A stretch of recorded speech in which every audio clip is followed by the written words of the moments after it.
Okay, so we have a new sci-fi joint called Lumina. Lumina? Yeah, Lumina, right? It is written and directed by Gino McKoy. The film is produced by Gino McKoy, Hudson McKoy, and David Seychelles. It is executive produced by Linda McKoy. Music was Gino McKoy and Matthew Sargent. Raquel Gallego and Larry Smith were on cinematography. Tom Noble edits the piece. Valerie McCaffrey took care of the casting. David Dean Ebert was production design. Aziz Rafik, art direction. Lindsay Hufnagel was costume design. Hair, makeup, special makeup. We got Ali Shihorn. What else do we have? All right, our cast. Oh, hold on. Special effects, right? Prosthetics and all of that. We have Ayat Fugdol Belad, Lashan Chaman, and Balad Fugdol. Yeah. So our cast. Right. So Alex is played by Rupert Lazarus. Right. His girlfriend Tatiana is played by Eleanor Williams. His friend Patricia is played by Sidney Nicole Rogers. Then there is Dahlia, who's friends with Patricia's and she fancies Alex. She is played by Andrea Tivadar. We have got George, right? Another friend of Alex's, played by Ken Lawson. We have got Cher, played by Emily Hall. Sunny, played by Mohammed Nimila. There's the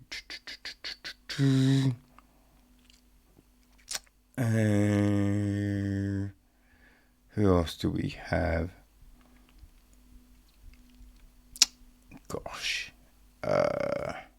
Tom Fom, right? The conspiracy guy they meet up with, played by Eric Roberts.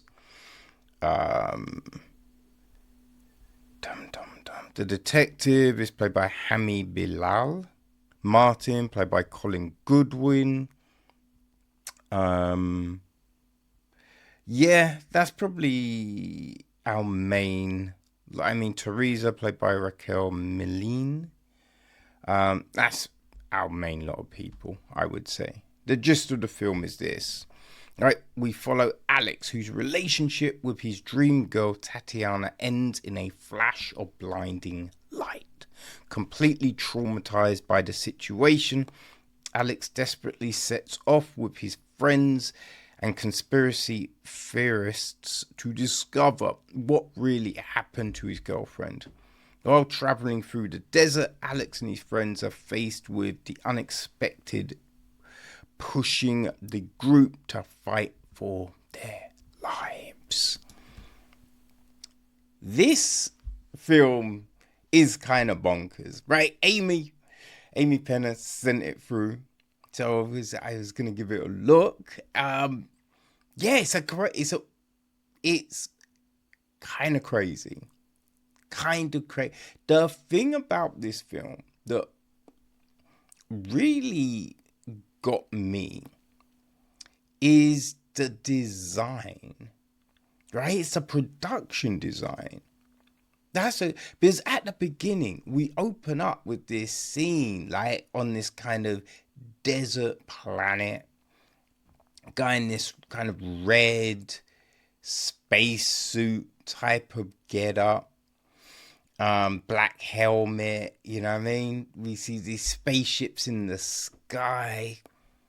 It's kind of intriguing, and then there's all this kind of rubble, but then we have him pick up a phone that looks like an iPhone, and we're like, yo, what? What's happening here?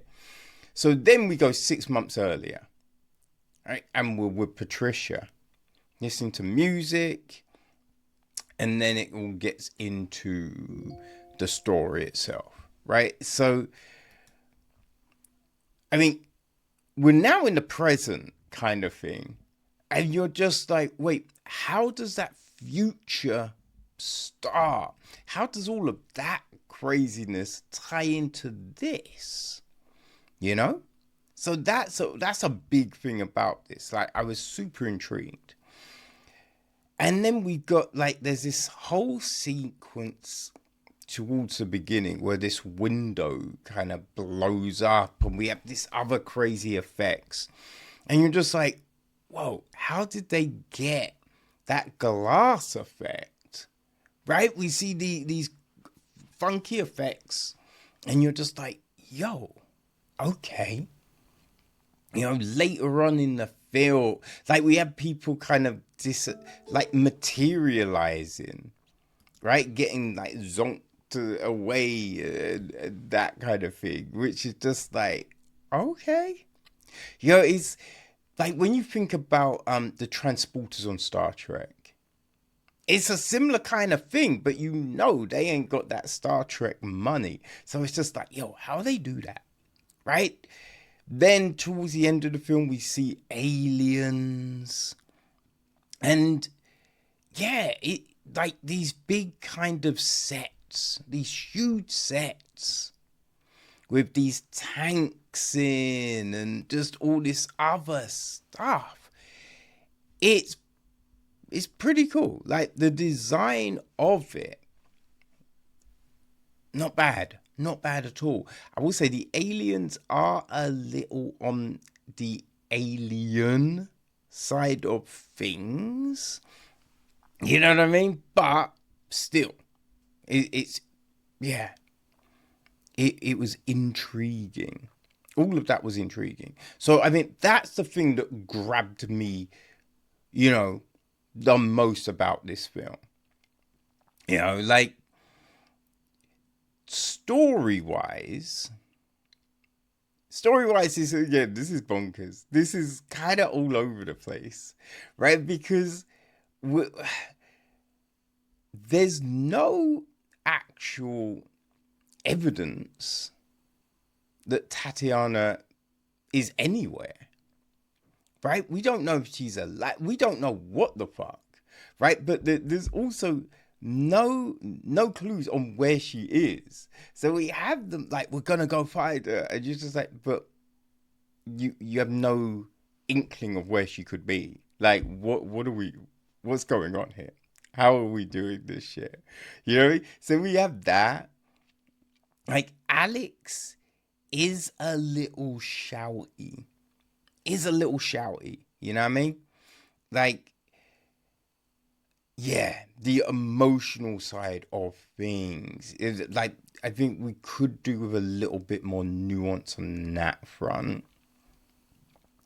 We have this weird exchange between Patricia and Delia where you're just like, wait, are these friends or? And then we just go back to normal where it's just like, no. After that exchange, there's got to be a conversation, right? There's got to be that. So we have that. George is kind of on the lecturer side of things, which you just be like, if you brought one of your peoples around your other friends and they're being kind of creepy, you would just bring them aside and be like, yo, you need to fucking chill. Otherwise, I'm going to smack you inside the head and you're out of here. You know what I mean? But there's nothing. So we do have these weird things going on, right? We do have these weird things happening. Like Tatiana's parents, because like you got the sense that she's, because Tatiana's British, right? So you had the sense that she's, just flown out, but then her parents are there, and you're just like, okay, what's happening here? So the script is kind of crazy. There is, there's things that work, right? There's things that work, but then there's things that don't, right? We don't really establish anything on our characters of what Alex does, what Patricia does, like what any of them do. We have no fucking clue. You know what I mean? Like, yeah. I mean, that helps, you know, ground a character for you. Like, just having a bit of it. You don't need everything. We do not need everything, but just something. You know what I mean? I think that would have helped. Oh, there's some crazy effects with an RV, right? The whole RV thing, which was, yeah, you're just like, what the fuck? I mean, our group should have been dead numerous times throughout this film, where we see some of the things, you know what I mean? But it does make it kind of fun, right? You're just like, yo, what bungus thing is gonna happen next? You know what I mean? And the ending, the ending, I mean, it ties things up with the beginning, right? Let's say that. It, yeah, I don't know. There's you have mad questions, right? You have mad questions when this one finishes. It's kind of abrupt. It's kind of abrupt, kind of out there, kind of like what just happened. Like, yeah, it's peculiar, but I don't know.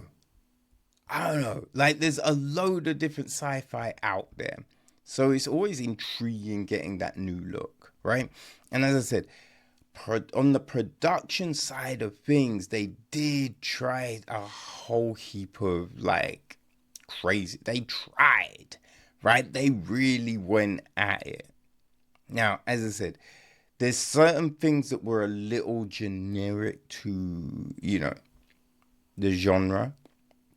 There are things that, like the alien design, we could have done something a bit more with that, you know? And then with the story, right? There's a mention of, um, you know, like the typical alien abduction thing, right? Waking up and being on a table. And I'm just a bit like, yo, we hear that all the time. It'd be good to get something a little different when it comes to that, right? That would have been real kind of like, ooh, okay, right? We're playing around with this shit. Okay, let's go. So we could have got that. It's definitely intriguing, right? So supposedly this was shot in Morocco. All shot in Morocco. They're saying the first sci-fi film to be fully shot there. You know what I mean? Just not using the desert, using everything, building the sets and all of that. All done there. So I think that's intriguing. That's interesting, you know? And a big thing with this, like, is the song, right? We got this song that's being used, Everything to Me. And I mean, I would say the way it's kind of introduced in the film is kind of funny. Yeah, that is kind of funny. I was like, it works in that context.